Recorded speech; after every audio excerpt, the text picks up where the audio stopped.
What's up, guys? Mowerman Chase here. I'm back here with another video.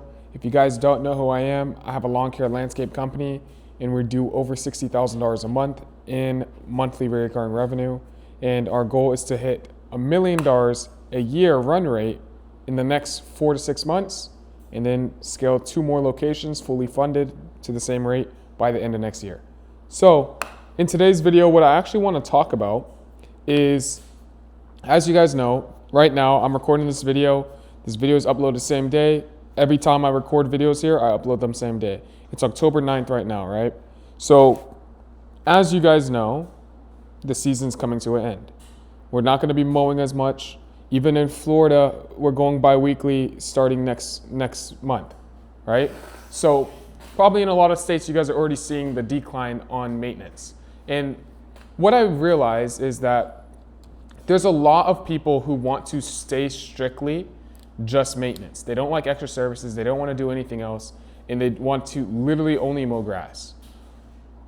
When people say we have a seasonal business, and when people say, oh, you make more money during spring rush and you make more money during during summer, it's because they don't actually build a business. They're building a hustle. And I'll tell you one thing.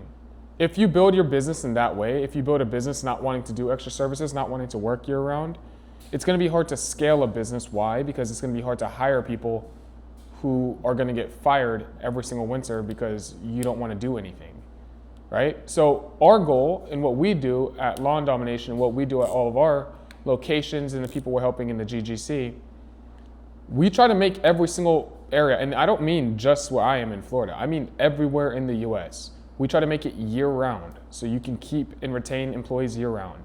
Why? Because think about this. If you hired like a very good team, if you hired a team of 5 people this year and 2 of these people you actually do not want to let go. These guys are good. These guys are people who could become GMs. These guys, have that base level of IQ. You know what I mean? So when you have good employees, you don't want to have to get rid of them. Now, what I will tell you is this. You don't have to oversell and keep everyone on all winter. But you want to be able to have something going so you can keep good A players on your team. So I'll break it down like this, and I'll show you how doing things during the winter is actually going to benefit you come springtime when it's time to actually close maintenance customers again. So this is my psychology behind it. Let's visualize this. Say this. I'm in Florida, right? So we'll just go off of what I do in Florida. As you guys know, I'm March through October, I mow weekly. November through February, I mow bi-weekly, right? So basically everything drops in half starting next month. Technically speaking, could I get rid of half my staff? Yes, I could run a skeleton crew. Or I can keep every single person on and hit a bunch of upsells and do all this extra selling and all this extra work. And a lot of people would say, okay, what's the point? Like, I'm over here selling all day, doing all this extra work just to keep and retain everyone on schedule. But now the stress goes on me or whoever the GM is, right? Not necessarily. So this is my viewpoint when it comes to it. Obviously, you will always have people who work at your company, especially once you grow big, right? There's always going to be someone that you have on that is like the loose, like I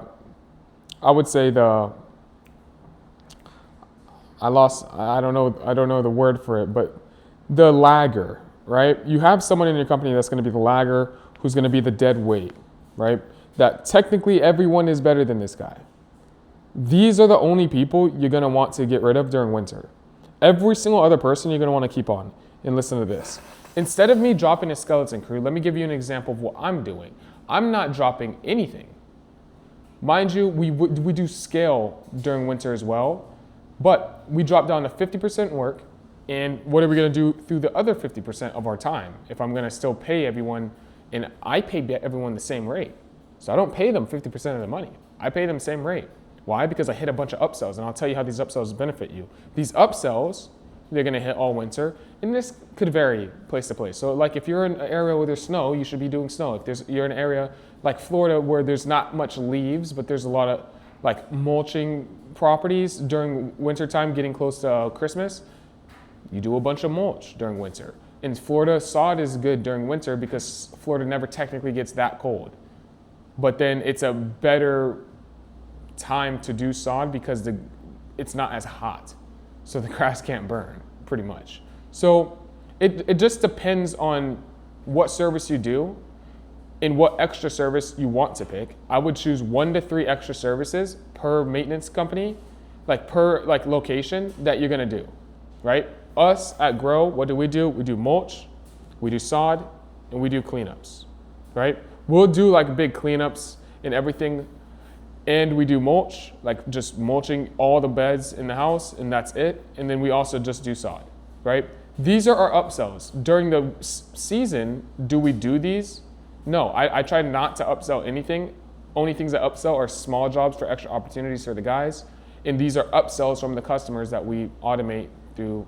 If you guys are in lawn domination, we pretty much help you guys automate it. If you guys don't know what lawn domination is, that's where my team helps you build your business plan and helps you create systems the same way I used to scale from about 17 grand a month to about over $60,000 a month this year alone. So if you guys are interested in working with my team directly, links in the description. Also, people in the Grow Growth Club do know this as well. If you guys aren't in the Grow Growth Club and you guys want to be in the Grow Growth Club, you can request. I can't promise you'll get in, but you'll have to go through interviews to see if you qualify. But when it does come to the 3 services that we do, our goal during winter is to upsell these services as much as possible. It's not to, upsell to make money. This is the problem you guys are having. You guys don't listen to all the advice. I say price per month. Same price year round, standard pricing, universal pricing system. You guys should be using this. And you guys should know this. I make a bunch of videos on it. Universal pricing system, price year round, price per month. Okay, during winter I make the same amount of money that I make during summer. Okay, so money's not the problem. If I can afford keeping labor on during summer, I can afford them during winter, hypothetically speaking. So all this extra money is extra money, first of all. Number 2, I'm not even doing this for the money. I'm not doing all these extra jobs for the, I try to sell as many jobs as possible, but it's not for the money. It's for contacts. You guys don't understand how much contacts are worth in our industry. If you go, I don't even care what you have to do. If you go on Facebook and post that you're gonna do free work, doing free work and doing like a 5 free, like small bed cleanups where you're just gonna weed whack the beds and spray the beds.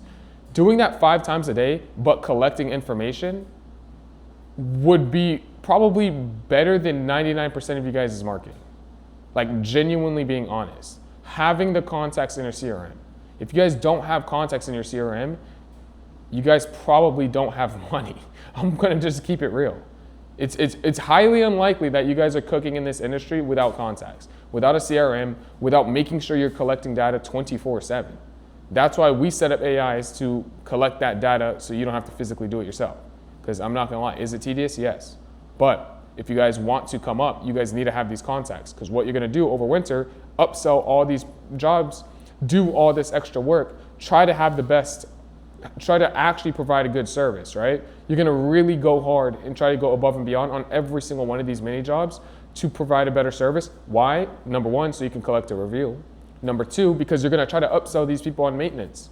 So you guys gonna go put out yard signs. When I say very easy, I'll give you guys an easy playbook, easy funnel.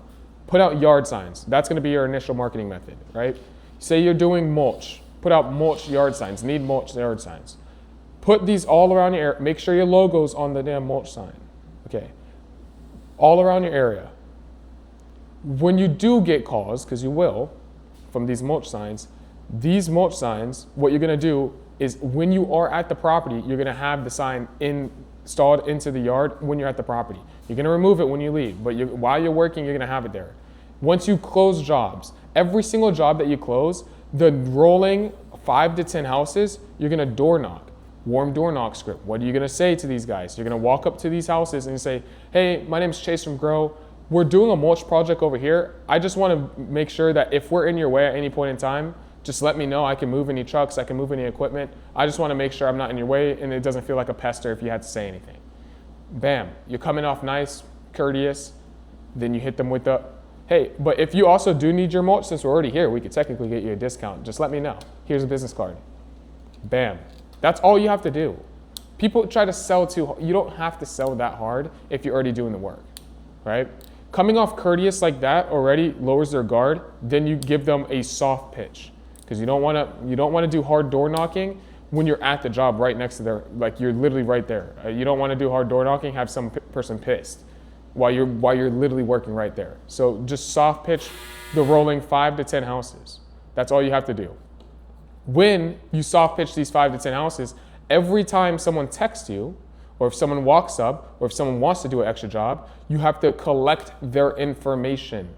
If they say they want to pay you with cash, collect their information. If they want to pay you with check, collect their information. If they want to pay you with card, CRM, I don't give a damn. Collect the information. Why do you need the information? Here's a good excuse. Hey, we track all the jobs that we do in our CRM, so we make sure that our schedule's built out, and then we have a data log of everything that we have done for the day. This is how we track our efficiency. So we still do need to plug you into our CRM just so we can set up the job, even if you are paying with cash, right? So we do that on purpose so we can, number one, get you a receipt. Number two, so we can actually track everything that we've done in a day. Just act like you're not the owner if it comes down to it, really. If you can just take the excuse of this is just how we do it. I didn't make the rule. This is just how we kind of have to track what we do. So every single person that you door knock that wants to get a quote, wants to get a quote. I didn't say does the job, even wants a quote, get the information. Every person who you do the job for, you should have the information. Every time you finish a job, you should be collecting a review.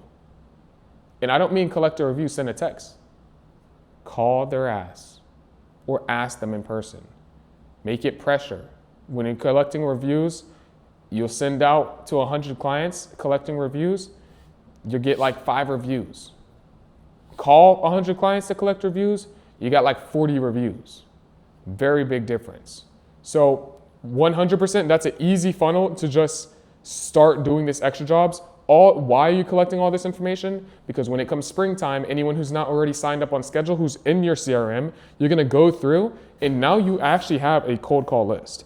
And I don't mean you're gonna send them only a text. You're gonna call them, double dial, and then text. That's how you're gonna do it. Call, if they don't pick up, call one more time, because they may not know your number, and they may think it's spam. So double call, then send a text. That's how you're gonna do right in the beginning of the season. And in the first 2 weeks of the season when it starts, you are 100% gonna get 10 to 20 new clients like that in a first week or two. And that's gonna be a solid ass. Even if your prices are legit $100 a month, which is pretty low for most people. Like you guys see that I have some yards that were at that price, but you would have to see the yard. When I tell you those shits were like 4-minute yards, they're 4-minute yards.